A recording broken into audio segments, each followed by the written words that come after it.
سورۃ الزلزلہ، یہ سورت مدنی ہے، اس کی 8 آیات ہیں، ترتیب کے اعتبار سے 99 نمبر ہے، نزول کے اعتبار سے 93 ہے، اور اس میں قیامت کے شروع ہونے پر جو زلزلہ آئے گا اس کا ذکر کیا گیا ہے، اور اس سورت میں بھی لفظ جلالہ نہیں آیا۔ بسم اللہ الرحمن الرحیم،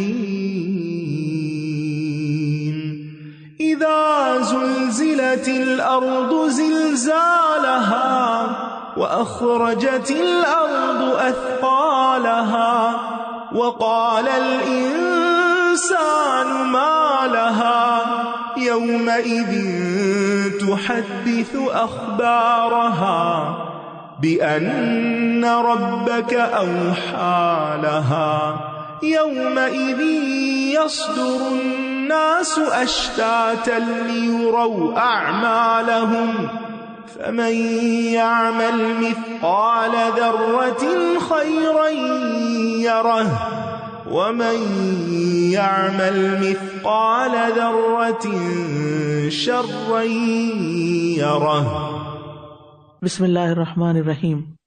جب زمین اپنے زلزلے سے خوب ہلا ماری جائے گی، یعنی زمین پر لگاتار زلزلہ آئے گا، رکے گا نہیں، اور زمین اپنے بوجھ نکال دے گی، یعنی اس کے اندر جو بھی خزانے دفن ہیں، معدنیات ہیں، مردے دفن ہیں، جو بھی چیزیں اس کے اندر گئی ہوئی ہیں سب باہر نکل آئیں گی، اور انسان کہے گا کہ اسے کیا ہو گیا ہے۔ اس دن یہ اپنی سب خبریں بیان کر دے گی، زمین بولے گی، گواہی دے گی، یا انسان کے حق میں یا خلاف۔ کیوں؟ کیونکہ آپ کے رب نے اسے یہی وحی کی ہوگی۔ اس دن لوگ الگ الگ ہو کر واپس لوٹیں گے تاکہ ان کو ان کے اعمال دکھا دیے جائیں، یعنی سب لوگوں سے انفرادی طور پر باز پرس ہوگی، اور اپنے اپنے عمل کے اعتبار سے سب لوگ الگ الگ گروہ بن جائیں گے، اور اس کے مطابق ان سے معاملہ کیا جائے گا، اور قیامت کے دن ہر شخص اپنے اعمال کو دیکھ کر اپنے آپ کو ملامت کرے گا کہ میں نے اور نیکی کیوں نہ کی، میں نے اپنا وقت کیوں ضائع کیا۔ تو جس نے ایک ذرے کے برابر بھی نیکی کی ہوگی وہ اسے دیکھ لے گا، ذرے برابر بھی۔ لہٰذا نیکی کے کسی بھی کام کو حقیر نہیں سمجھنا چاہیے، چاہے وہ کتنا ہی چھوٹا کیوں نہ ہو، ورنہ انسان اس پر بھی پچھتائے گا کہ یہ کیا مشکل تھی، میں تو کر لیتا اس کو۔ اور جس نے ایک ذرے کے برابر بھی برائی کی ہوگی وہ اسے دیکھ لے گا۔ تو نصیحت کے لیے تو 2 ذرے ہی کافی ہیں اگر انسان کو یاد رہیں تو، اور اللہ تعالیٰ کسی پر ذرے برابر بھی ظلم نہیں کرے گا۔ سورۃ العادیات مکی سورت ہے، 11 آیات ہیں، ترتیب کے اعتبار سے 100 نمبر سورت ہے، نزول کے اعتبار سے 14 نمبر ہے۔ اس میں لفظ عادیات آیا ہے، اس میں بھی لفظ جلالہ نہیں آیا۔ اس سورت میں کچھ خاص الفاظ ہیں جو دیگر قرآن کی سورتوں میں نہیں آئے، العادیات ذبحا، الموریات قدحا، المغیرات لکنود وغیرہ۔ بسم اللہ الرحمن الرحیم،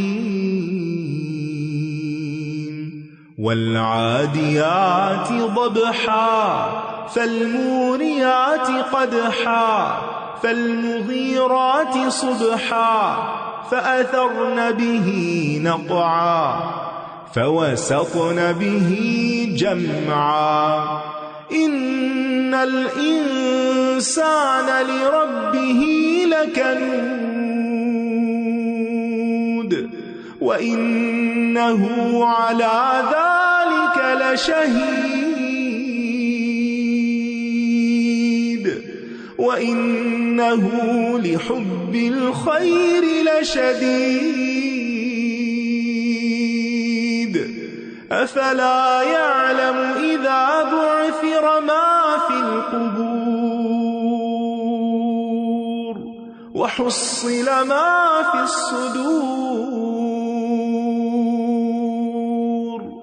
ان ربهم بهم يومئذ لخبير۔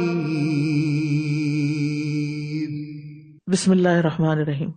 قسم ہے ہانپتے ہوئے دوڑنے والے گھوڑوں کی، پھر سم مار کر چنگاریاں نکالنے والوں کی، پھر صبح سویرے حملہ کرنے والوں کی، پھر وہ اس کے ساتھ غبار کو اڑاتے ہیں، پھر وہ اس کے ساتھ دشمن کی جماعت میں گھس جاتے ہیں۔ بے شک انسان یقیناً اپنے رب کا بڑا ناشکرا ہے۔ یعنی گھوڑا جس کو اللہ نے انسان کی خدمت کے لیے پیدا کیا، وہ انسان کا انتہائی تابعدار فرمانبردار ہے، اور اس کے لیے اپنی جان تک کی بازی لگا دیتا ہے۔ اور وہ انسان جس کو اللہ نے اپنی عبادت کے لیے پیدا کیا وہ انتہائی ناشکر ہے. یہ اللہ تعالیٰ کا شکوہ ہے انسان سے کہ انسان ناشکر ہے، نعمتوں کی قدر نہیں کرتا، نعمتیں دینے والے کی اطاعت اور عبادت نہیں کرتا، اس کی مرضی کے مطابق زندگی نہیں گزارتا. حسن بصری کہتے ہیں ناشکری کیا ہے؟ مصیبتیں گننا اور نعمتیں بھول جانا. اور کنود وہ ناشکرا ہوتا ہے جو نعمت کو خاموشی سے قبول کر لیتا ہے لیکن جب اسے کوئی مصیبت آتی ہے تو شکایت کر کے روتا ہے. یعنی نعمتیں کھاتے ہوئے استعمال کرتے ہوئے کبھی رب کو یاد نہیں کرتا، لیکن ذرا سی کوئی تکلیف ہو تو بابیلا شروع کر دیتا ہے. لہذا انسان کو بھی چاہیے کہ وہ اللہ کے راستے میں اسی طرح دوڑے جس طرح اس کے لیے مخلوق دوڑتی ہے، اور یہی شکر گزاری ہے. اور بے شک وہ خود اس پر گواہ ہے، یعنی انسان کو خود بھی سمجھ ہے کہ وہ غلط کر رہا ہے، اور بے شک وہ مال کی محبت میں بہت شدید ہے. یعنی وجہ کیا ہے اللہ کی طرف نہ دوڑنے کی؟ مال رکاوٹ بنا ہوا ہے. کیا بھلا وہ جانتا نہیں کہ جب قبروں میں جو کچھ ہے نکال پھینکا جائے گا؟ یعنی ایک دن آئے گا کہ وہ اللہ کے حضور حاضر کر دیا جائے گا، اور جو کچھ سینوں میں ہے حاصل کر لیا جائے گا.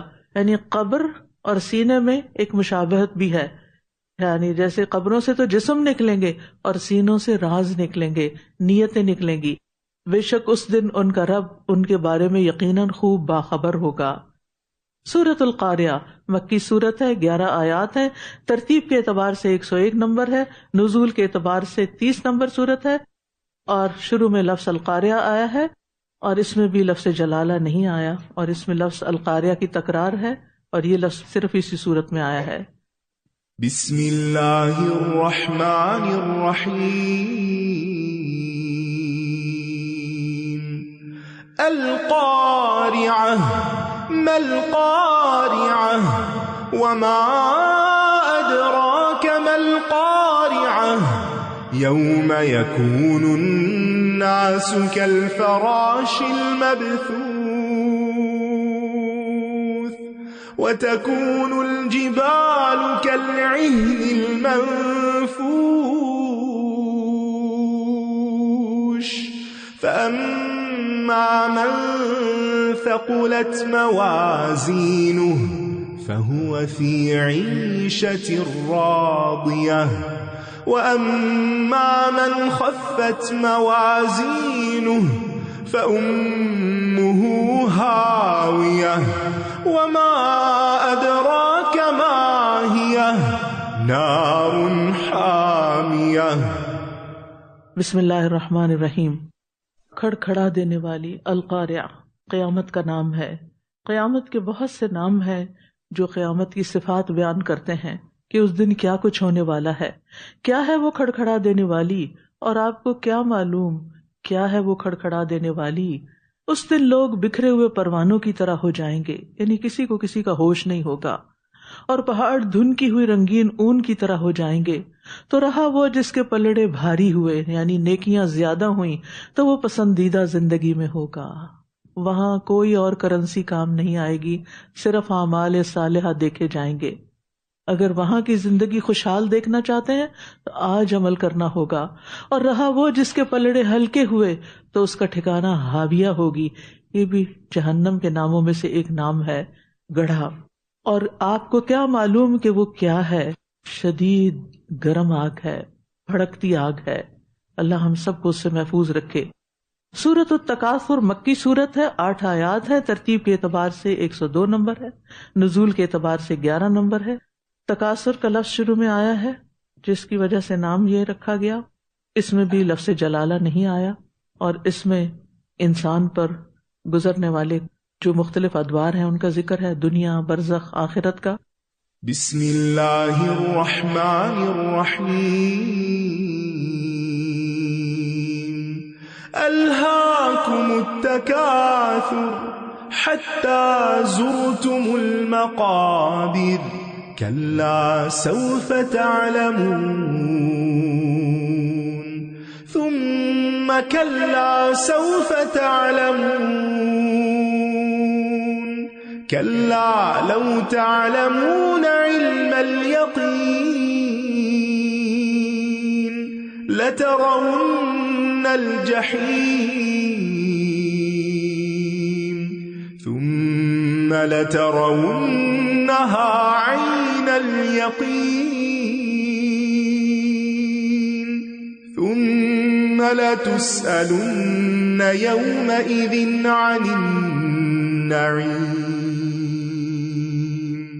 بسم اللہ الرحمن الرحیم۔ ایک دوسرے سے بڑھ کر مال کی کثرت کی طلب نے تمہیں غفلت میں ڈالے رکھا۔ اللہ کی طرف جانے میں سب سے بڑی رکاوٹ مال ہے۔ مال ضرورت کا تو بہت ضروری ہے، لیکن ہم ضرورت پر رہتے نہیں، ہم کثرت کی طلب رکھتے ہیں اور اس کے لیے اپنی ساری صلاحیتیں اور زندگی کا پرائم ٹائم لگا دیتے ہیں، جو کہ پیچھے ہی چھوڑ جانا ہے، اوروں ہی کے کام زیادہ آنا ہے۔ یہاں تک کہ تم قبروں میں جا پہنچے۔ جب انسان قبر میں پہنچ جاتا ہے تو مال تو ساتھ نہیں جاتا، وہ تو پیچھے ہی رہ جاتا ہے، سوائے اس کے کہ جو آپ نے اپنے ہاتھ سے اللہ کی خاطر یا اللہ کے راستے میں دے دیا۔ اور قبر آخرت کی پہلی منزل ہے۔ جو دنیا میں مال کثرت سے کمانے میں مشغول رہا وہ قبروں کو بھول گیا، لیکن قبر میں جا کر صرف پچھتاوا ہی ہوگا۔ دنیا میں ہم ایک مسافر کی طرح ہیں، ہمیں واپس جانا ہے، زندگی وہاں شروع ہوگی، اور قبر بھی آخری ٹھکانہ نہیں۔ قبر کا ذکر تو اس لیے کہ انسان کو غفلت سے جگاتی ہے۔ ہم جس دنیا میں مال پر فخر کریں یا کسی بھی اور نعمت پر، بالآخر جانا تو اس زمین کے اندر کئی فٹ ہے، جہاں جا کر انسان بالکل عاجز ہو جائے گا۔ کوئی مال اور اولاد اس کو بچا نہ سکے گی۔ ہرگز نہیں، عنقریب تم جان لو گے، پھر ہرگز نہیں، عنقریب تم جان لو گے، ہرگز نہیں، کاش تم یقینی طور پر جان لیتے، یقیناً تم ضرور جہنم کو دیکھ لو۔ ہر شخص کو اس کے اوپر سے گزرنا ہے، پھر یقیناً تم اس کو یقین کی آنکھ سے دیکھ لو گے، پھر اس دن تم نعمتوں کے بارے میں ضرور پوچھے جاؤ گے۔ کافر سے بھی سوال ہوگا، مومن سے بھی سوال ہوگا۔ ہم نعمتوں کے حساب کے بارے میں نہیں سوچتے، صرف نعمتیں اکٹھی کرنے کے بارے میں سوچتے رہتے ہیں، اور یہ چیز ہمیں آخرت سے غافل کیے ہوئے جہاں حساب ہوگا۔ سورۃ العصر مکی سورت ہے، 3 آیات ہے، ترتیب کے اعتبار سے 103 نمبر ہے، نزول کے اعتبار سے 13 نمبر۔ اس سورت کی وجہ تسمیہ لفظ العصر کا آنا ہے اس میں، جس کی اللہ نے قسم کھائی، اور یہ آخری سورت ہے جس کا آغاز قسم سے ہو رہا ہے، یعنی قرآن پاک کی سورتوں کی ترتیب کے اعتبار سے۔ اور یہ وہ سورت ہے جو 3 آیات پر مشتمل ہے، اور اس میں 10 دفعہ واو کا حرف آیا ہے، اور اس میں بھی لفظ جلالہ نہیں آیا۔ رسول اللہ صلی اللہ علیہ وسلم کے صحابہ میں سے جب 2 آدمی ملتے تو جدا نہ ہوتے، یہاں تک کہ ان میں سے ایک دوسرے پر سورۃ العصر نہ پڑھ لیتا، پھر سلام کرتا، یعنی ہمیشہ وہ ایک دوسرے کو یاد دلاتے رہتے کہ تم خسارے میں ہو جب تک کہ نیک کام نہ کرو۔ بسم اللہ الرحمن الرحیم والعصر ان الانسان لفی خسر الا الذین آمنوا وعملوا الصالحات وتواصوا بالحق وتواصوا بالصبر۔ بسم اللہ الرحمن الرحیم۔ قسم ہے زمانے کی۔ عصر سے مراد عصر کا وقت بھی ہے، کیونکہ اس وقت دن تیزی سے خاتمے کی طرف جا رہا ہوتا ہے، اور عمومی طور پر وقت کا معنی بھی لیا گیا ہے۔ وقت کوئی بھی انسان کنٹرول نہیں کر سکتا، وقت گھلتا ہی چلا جاتا ہے، اس میں کمی ہی ہوتی چلی جاتی، انسان خسارے کی طرف ہی چلتا ہے۔ لہذا فرمایا اس کی قسم کھا کر، بے شک انسان یقیناً خسارے میں ہے۔ خسارہ کس کو کہتے ہیں؟ نفع نہ ہونا، یعنی اس میں کمی ہونا، یعنی اگر راس المال کیپٹل ہی ختم ہو جائے تو اس کو خسارہ کہتے ہیں، یعنی پروفٹ نہیں ہوا بلکہ جو لگایا تھا وہ بھی ڈوب گیا۔ تو انسان جو ہے وہ حقیقی نقصان میں ہے، لیکن کب؟ جب وہ دین کے اعتبار سے نقصان میں ہے۔ اور انسان کی زندگی کا سب سے قیمتی حصہ اس کی اپنی زندگی ہی ہے، یعنی اس کی عمر ہے، اور خود انسان کی ذات ہے۔ لہذا اس ذات کو خسارے سے کیسے بچایا جا سکتا ہے؟ سوائے ان لوگوں کے جو ایمان لائے اور نیک عمل کیے اور ایک دوسرے کو حق بات کی تلقین کرتے رہے اور ایک دوسرے کو صبر کی تلقین کرتے رہے، یعنی ایمان دل سے، عمل اعضاء سے، اور صرف خود ہی نہیں کھاتے رہنا، خود ہی نہیں فائدہ اٹھاتے رہنا اس ایمان اور عمل صالح کا، بلکہ دوسروں کو بھی اس کی طرف راغب کرنا ہے، کیونکہ انسان اپنے ماحول کی پیداوار ہوتا ہے۔ اگر اس کے ماحول میں نیکی نہیں تو اس کے لیے بھی نیکی کرنا مشکل ہو جاتا ہے. اس لیے اپنے پیاروں کو بھی ساتھ لے کے چلنا ہوتا ہے. گھر کا ماحول جہاں کام کرتے ہیں اس ماحول میں بھی خیر کی بات کرتے رہنا چاہیے، اور یہ ہم پر لازم بھی ہے، امر بالمعروف اور نہی عن المنکر. اور جب انسان حق کی وصیت دوسروں کو کرتا ہے تو دوسروں کی طرف سے مخالفت بھی ہوتی ہے، لہذا ساتھ ہی صبر کی بات بھی، اور صرف اس موقع پر نہیں بلکہ ہر موقع پر صبر، کیونکہ صبر کے بغیر انسان کوئی نیکی نہیں کر سکتا. تو پہلے دو کام جو ہے اس کا تعلق انسان کی ذاتی زندگی سے، اور دوسروں کا تعلق دوسرے انسانوں کی زندگی کے ساتھ ہے جن کے بیچ میں وہ رہتا ہے. انسان اس دنیا میں کسی آئی لینڈ میں نہیں رہ سکتا کہ اکیلا ہی جیے، اسے دوسروں کے ساتھ مل کے چلنا ہوتا ہے، لہٰذا وہ اپنے ماحول کی اصلاح کی بھی فکر کرتا ہے. سورۃ الہمزہ مکی سورت ہے، 9 آیات ہے، ترتیب کے اعتبار سے 104 نمبر ہے، نزول کے اعتبار سے 32 نمبر ہے. اس میں لفظ ہمزہ اس سورت کی وجہ تسمیہ ہے، اور اس سورت کے اندر لفظ حطم آیا ہے جو قرآن مجید میں کہیں اور نہیں آیا. بسم اللہ الرحمن الرحیم ویل لکل ہمزۃ لمزہ الذی جمع مالا وعددہ یحسب ان مالہ اخلدہ کلا لینبذن فی الحطمہ وما ادراک ما الحطمہ نار اللہ الموقدہ التي تطلع على الأفئدة إنها عليهم مؤصدة في عمد ممددة. بسم اللہ الرحمن الرحیم. بڑی ہلاکت ہے ہر بہت تانا دینے والے، عیب لگانے والے کے لیے. غور سے سنیں، بڑی ہلاکت ہے ہر کل بہت تانا دینے والے، عیب لگانے والے. ہمیں سوچنا چاہیے کہ کہیں ہمارے اندر ایسی کوئی خصوصیت نہیں کہ ہم دوسروں کو ان کی کمی کمزوری پر، ان کے کسی جسمانی نقص پر جو ان کے بس میں بھی نہیں، اس پر ان کو تانا دیتے ہوں، لوگوں کی تحقیر کرتے ہیں، ان میں عیب نکالتے ہوں، سامنے بھی اور پیٹھ پیچھے بھی. کسی کے اوپر عیب لگانا اور عیب جوئی کرنا اور ان کو تانے دینا اور ان کے بارے میں بدگمانی کرنا، یہ انسان کے لیے خود اپنی ہلاکت کا باعث ہے. وہ جس نے مال جمع کیا اور اسے گن گن کر رکھا، وہ سمجھتا ہے کہ بے شک اس کا مال اسے ہمیشگی بخشے گا، یعنی مال کی وجہ سے اس کو ہمیشہ کی زندگی مل جائے گی. عموماً انسان جس کے پاس مال زیادہ ہوتا ہے اس کے اندر یہ خرابیاں زیادہ پیدا ہو جاتی ہیں کہ وہ دوسروں کی عزتوں میں مشغول ہو جاتا ہے. لہٰذا جو دوسروں کے درپے ہوتا ہے، اللہ سبحانہ وتعالیٰ اس کے اندر کوئی ایسی چیز پیدا کر دیتا ہے جو اس کے لیے ہلاکت کا باعث بن جاتی ہے. ہرگز نہیں، یہ تو ضرور توڑ پھوڑ دینے والی میں ڈالا جائے گا، اور آپ کو کیا معلوم کہ توڑ پھوڑ دینے والی کیا ہے؟ اللہ کی سلگائی ہوئی آگ ہے، وہ جو دلوں پر چڑھ آئے گی. انسان کے جسم میں دل سے زیادہ لطیف کوئی چیز نہیں، اسی پر اس کی زندگی کا انحصار ہے.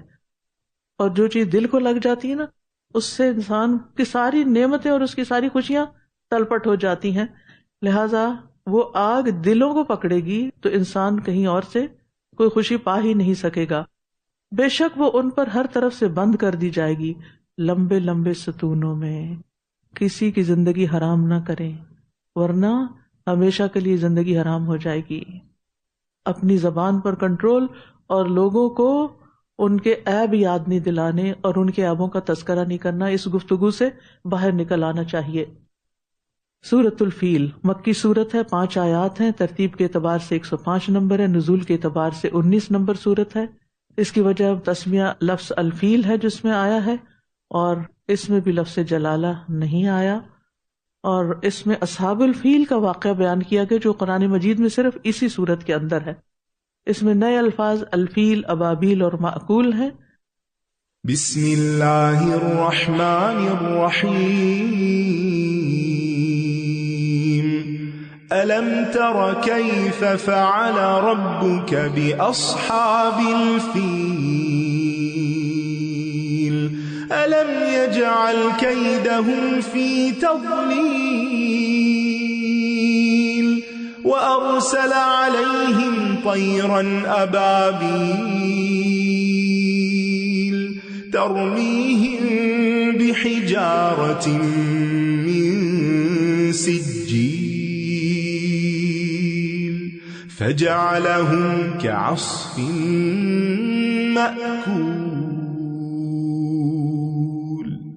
بسم اللہ الرحمن الرحیم.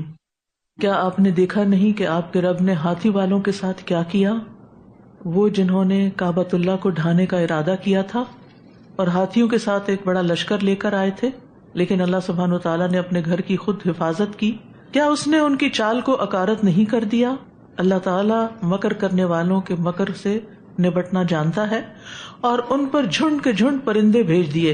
ہاتھیوں کا مقابلہ پرندوں سے کیا، اور مومن کی حرمت تو اللہ کے نزدیک بیت اللہ سے بھی زیادہ ہے. لہٰذا بہت ضروری ہے کہ ہم لوگوں کی عزتوں کی بھی حفاظت کریں اور ہمزۃ اللمزہ سے پرہیز کریں. جو ان پر سخت مٹی کے پتھر پھینکتے تھے تو اس نے انہیں کھائے ہوئے بھوسے کی طرح کر دیا. سورت قریش مکی سورت ہے، 5 آیات ہیں. ترتیب کے اعتبار سے 106 نمبر، نزول کے اعتبار سے 19 نمبر. اس کے شروع میں قریش کا لفظ آیا ہے جس پر سورت کا نام ہے، اور حرف تعلیل سے اس کا افتتاح ہوا. یہ واحد سورت ہے جو اس طرح شروع ہو رہی ہے. اس میں بھی لفظ جلالہ نہیں آیا. لفظ قریش صرف اسی میں آیا ہے، قرآن مجید میں کہیں اور نہیں آیا. بسم اللہ الرحمن الرحیم. لإیلاف قریش إِيلَافِهِمْ رِحْلَةَ الشِّتَاءِ وَالصَّيْفِ فَلْيَعْبُدُوا رَبَّ هَذَا الْبَيْتِ الَّذِي أَطْعَمَهُم مِّن جُوعٍ وَآمَنَهُم مِّن خَوْفٍ. بسم اللہ الرحمن الرحیم. قریش کو مانوس کرنے کے لیے سردی اور گرمی کے سفر سے ان کا مانوس کیا جانا، بس چاہیے کہ وہ اس گھر کے رب کی عبادت کریں. اللہ تعالیٰ تمام طرح کی عبادت کا مستحق ہے، لہٰذا ہماری زندگی میں سب سے اہم چیز اللہ کی عبادت ہونی چاہیے، اللہ کی اطاعت ہونی چاہیے. وہ جس نے انہیں بھوک میں کھلایا اور خوف سے امن دیا، اس رب نے ہمیں بھی یہ ساری نعمتیں عطا کی، لہٰذا اسی کا شکر ادا کرتے ہوئے عبادت کرنی چاہیے. سورۃ الماعون مکی سورت ہے، اس کی 7 آیات ہیں. ترتیب کے اعتبار سے 107 نمبر سورت ہے، نزول کے اعتبار سے 107 نمبر ہے. اس میں لفظ معون آیا ہے جو صرف اسی سورت کے اندر ہے. اس کا آغاز بھی استفہام سے ہوا ہے. اس میں بھی لفظ جلالہ نہیں ہے. لفظ معون صرف اسی سورت کے اندر آتا ہے. بسم اللہ الرحمن الرحیم. أرأيت الذي يكذب بالدين فذلك الذي يدع اليتيم ولا يحض على طعام المسكين فويل للمصلين الذين هم عن صلاتهم ساهون الذين هم يراءون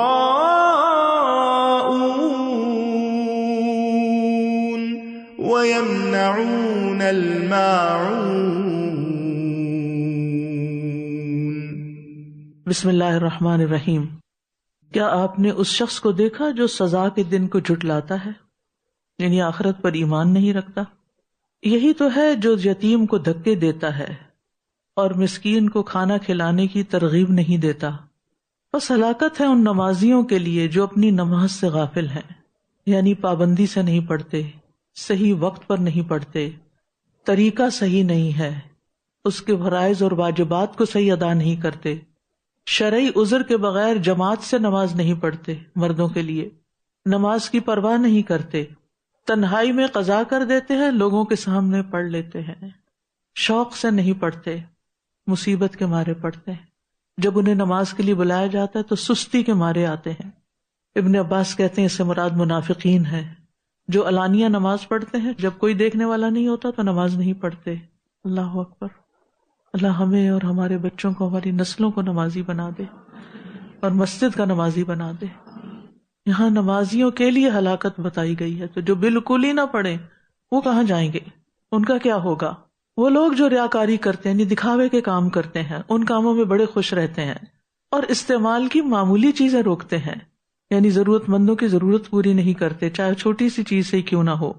سورۃ الکوثر، یہ سورت مکی ہے، 3 آیات ہیں، ترتیب کے اعتبار سے 108 نمبر ہے، نزول کے اعتبار سے 15 نمبر ہے۔